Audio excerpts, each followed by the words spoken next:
नमस्कार साथियों, आज हम लोग आ चुके हैं जनकपुरी, जहां पर मां सीता का निवास स्थल था। इस महल की भव्यता तो दूर से ही देखते बन रही है। कितनी सुंदरता से नक्काशी की गई है। चलिए आगे चलते हैं और देखते हैं कि क्या कुछ खास है यहाँ पर। ऐसा माना जाता है कि जनक जी के समय काल में ये जो स्थान था, यहाँ पर सीता जी का निवास स्थल था। इसमें जानकी जो है वो रहती थी।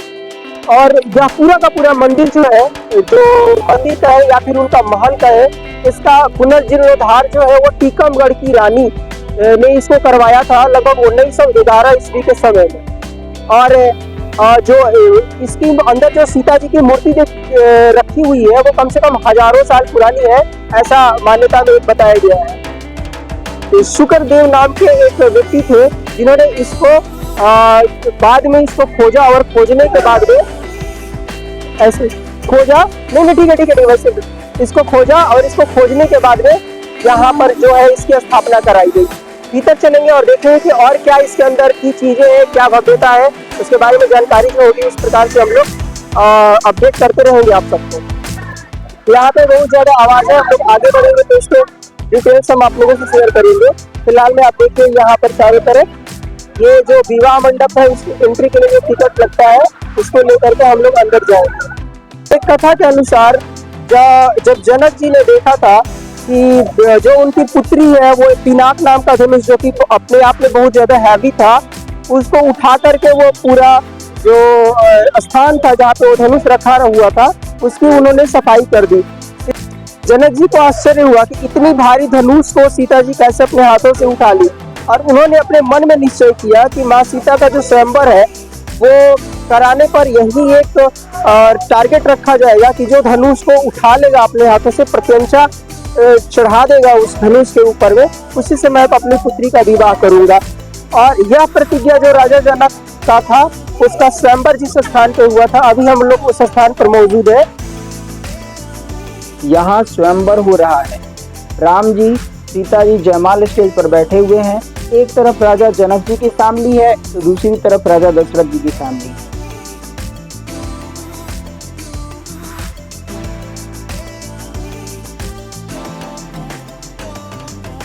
दोनों तरफ के कुल गुरु अष्टावक्र और विश्वामित्र और अन्य जो गुरुजन है, पुरोहित और जो फैमिली मेंबर्स हैं वो यहाँ पर मौजूद है।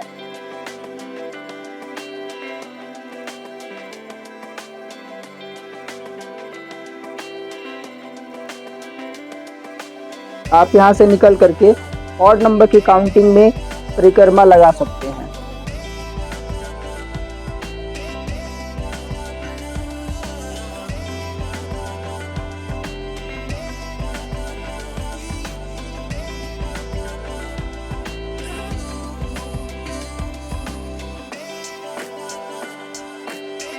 रहा था तो जब धनुष को हिला नहीं पा रहा था उस समय में बहुत ही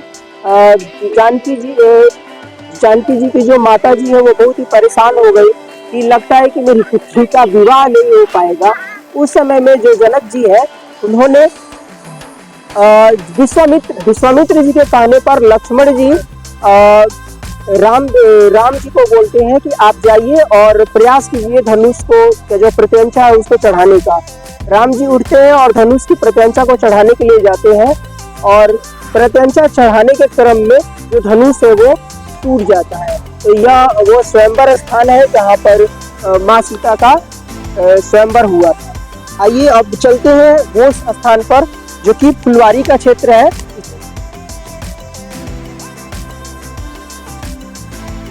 एक कथा के अनुसार जब राम जी स्वयंवर के समय में यहाँ पर आए हुए थे, उस दौरान लगभग 2 सप्ताह तक 15 दिनों के आसपास यहाँ पे रुके थे स्वयंवर से पिछले दिनों में।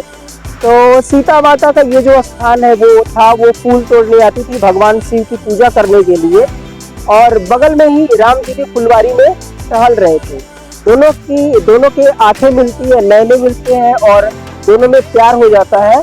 और सीता जी मन ही मन जो है वो खुश होते हुए ये भगवान से कामना करती है कि हे प्रभु, ये जो धनुष वाला मेरे पिताजी का वचन है उसको श्री राम ही पूरा कर पाए, ये वही धनुष को तोड़ पाए। तो ये वो फुलवारी है जिसमें सीता माता जो है वो आकर के फूल तोड़ती थी शिव जी को चढ़ाने के लिए। जो स्वयंवर का मुख्य मंडप है वो धनुषा में पड़ेगा। ये जो मंडप है वो इसलिए डेवलप किया गया क्योंकि क्योंकि जानकी जी का जो मंदिर है वहां पर लोग घूमने आए, तो घूमने के साथ साथ जो है यहाँ पर भी चीजों को उस प्रकार से रिलेट करता है। आप देखेंगे कि जो मेरे पीछे में बना हुआ ये मुख्य मंडप है, इस मुख्य मंडप के बगल में हर कोने पर 4 अलग अलग प्रकार के जो मंडप है वो बनाए गए हैं।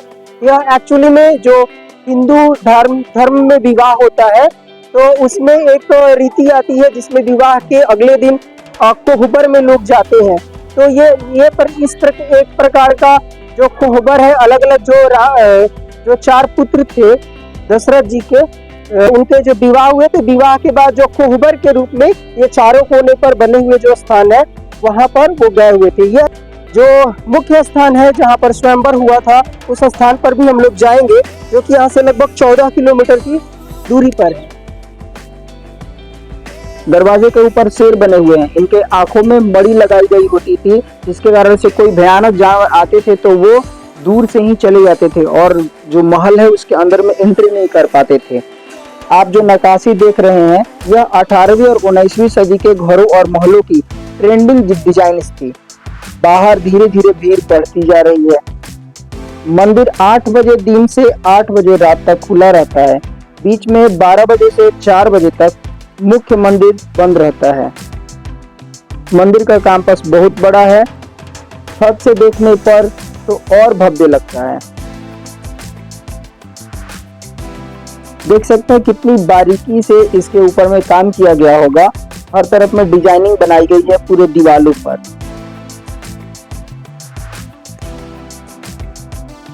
यहाँ का ये कैंपस बहुत बड़ा है मंदिर का। एक चीज और जानने को यहाँ से मिली कि जो यहाँ का रख रखाव है, यहाँ की व्यवस्थाएं हैं, वो सब यहाँ के मंदिर और जो मठ के पुजारी हैं वही संभालते हैं। तो मंदिर के पास में बहुत अपनी जमीन है और इन्हीं जमीनों से यहाँ का की जो विधि व्यवस्था है उसको मैनेज किया जाता है।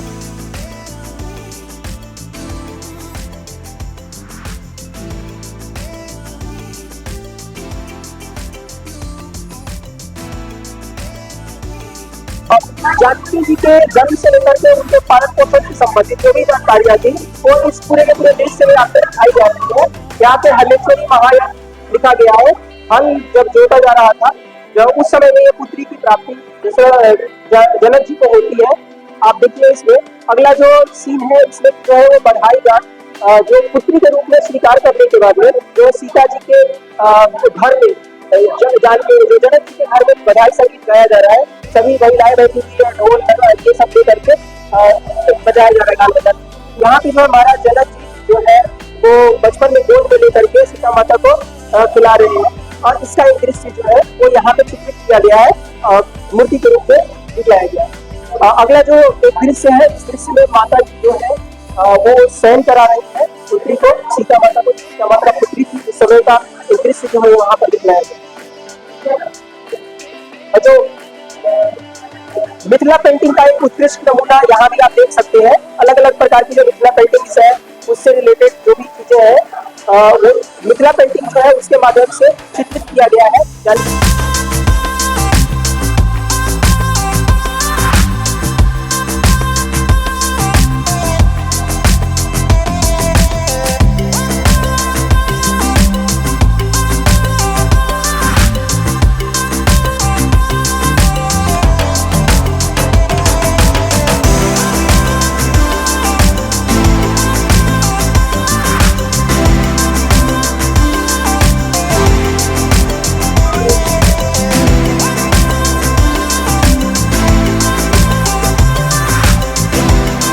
हम लोग है अभी फिलहाल में जो नौलखा मंदिर है उसके छत पर, और यह आप देख सकते हैं पूरा का पूरा जो महल है उसके छत पर अभी हम लोग हैं। अलग अलग जो भी सेक्शंस है, जो भी छोटे छोटे रूम है, जैसे हमारे घरों में होता है सीढ़ी घर, वैसे सीढ़ी घर की तरह यह पूरा का पूरा क्षेत्र है नीचे जाने का है।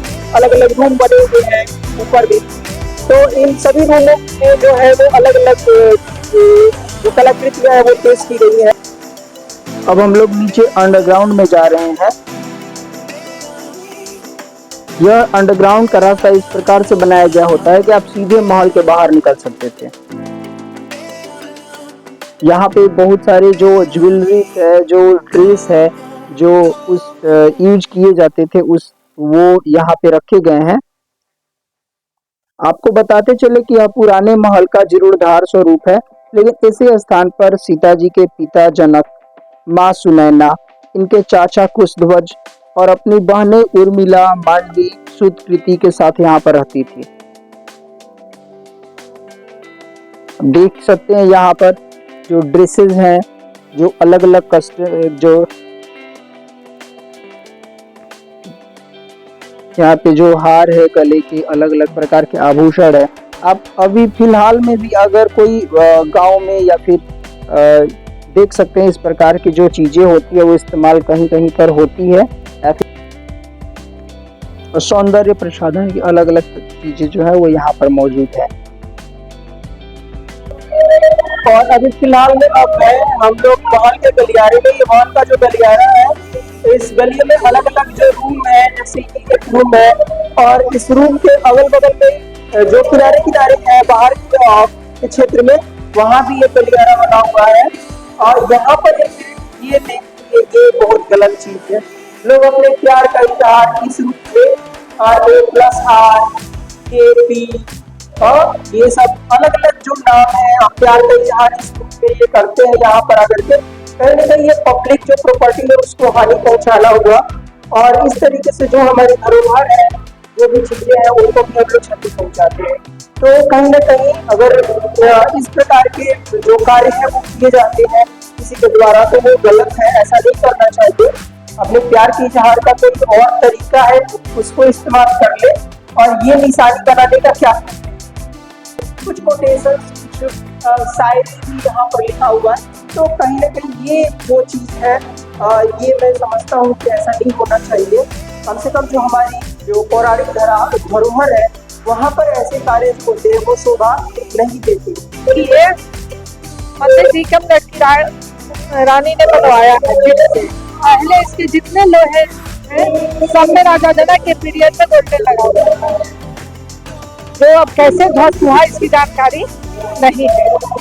और जो मेन गेट पर जो शेर है, इसके दोनों शेर के आंखों में मणि को, जिसके बाद बारात का लगता था पंचमी के समय दरवाजा तो हाथी घोड़े चिरक जाते थे और अंदर मच जाते थे। हाँ, दूर से ही दिखाई पड़ता था। वहाँ बहुत बड़ा भीड़ था। और आज से कहे कि हम उस समय 12-13 साल के थे, उस समय तक इस महल के अलावे यहाँ पर एक भी मकान नहीं था। हाँ, कुछ नहीं था, खाली जगह। स्थान वही है। महल तो पहले से, हाँ, 135 साल पहले वही टीकमगढ़ की रानी ने जीर्णोद्धार किए।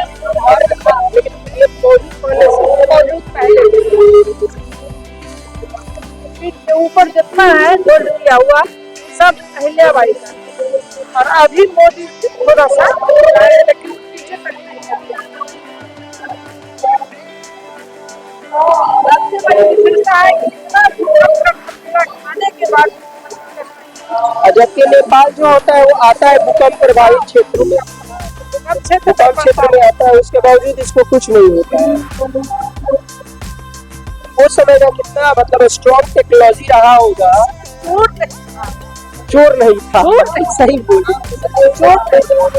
आज का देखा है कि रोड बनता है 5 साल के बाद उठा के तहत की तरह उठ जाता है।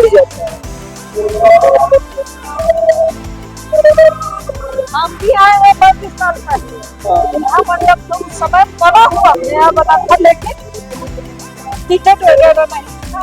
और टिकट की व्यवस्था है तो जो है जरूरी मैनेज करने के लिए या फिर साफ सफाई अभी भी मंदिर के महल के अंदर नहीं, महल के अंदर है कि क्या नेपाल गवर्नमेंट इसका खर्चा वहन कर रहा है, बोले कि नहीं, मंदिर के महल के द्वारा चढ़ावा जो आता है उसके अलावा मंदिर के पास अपनी निजी संपत्ति,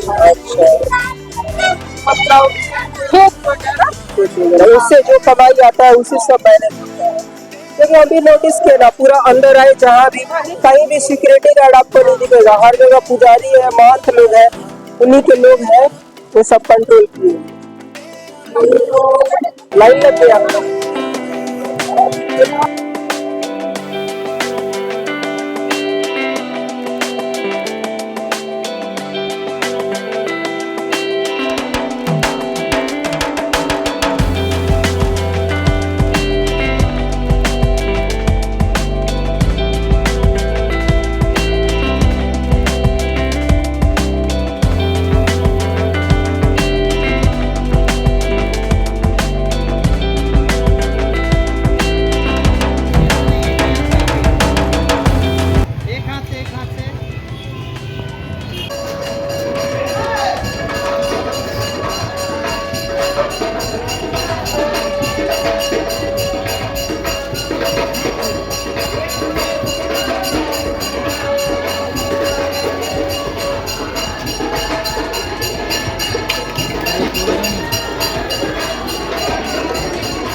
ज़्यादा नहीं है, बस उसमें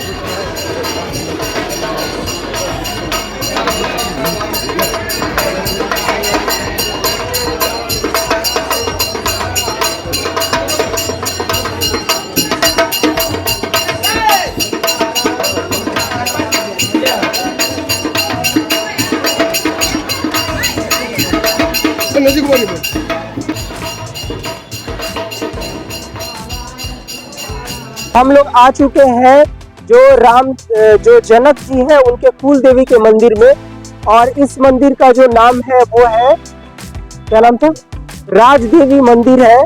और ये जो महावीर युवा कमेटी है इसके तरफ से एक फुलवारी भी इसके बगल में विकसित की गई है, हरे भरे बहुत अच्छे अच्छे फूल यहाँ पर लगाए गए हैं। रुको ना।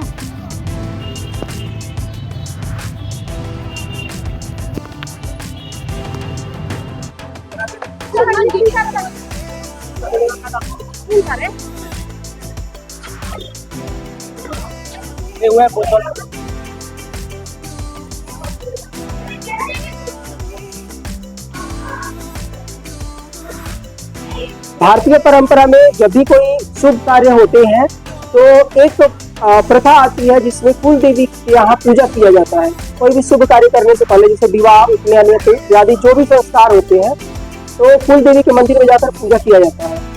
जब जनक जी का समयकाल था, उस समय में यह जो स्थान था वह उनके कुल देवी का मंदिर हुआ करता था।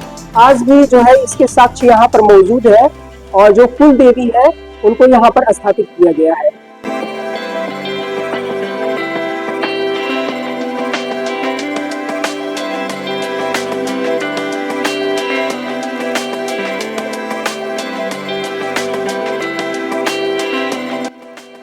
अब हम लोग आ चुके हैं धनुषा धाम। जब राम जी से धनुष टूट गया था तब यहाँ पर एक टुकड़ा गिरा था।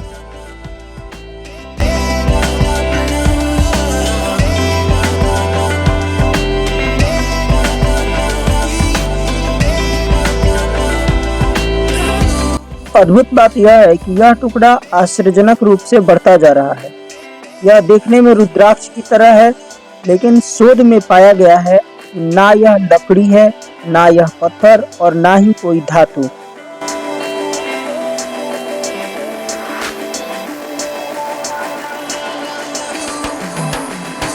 जय सीताराम।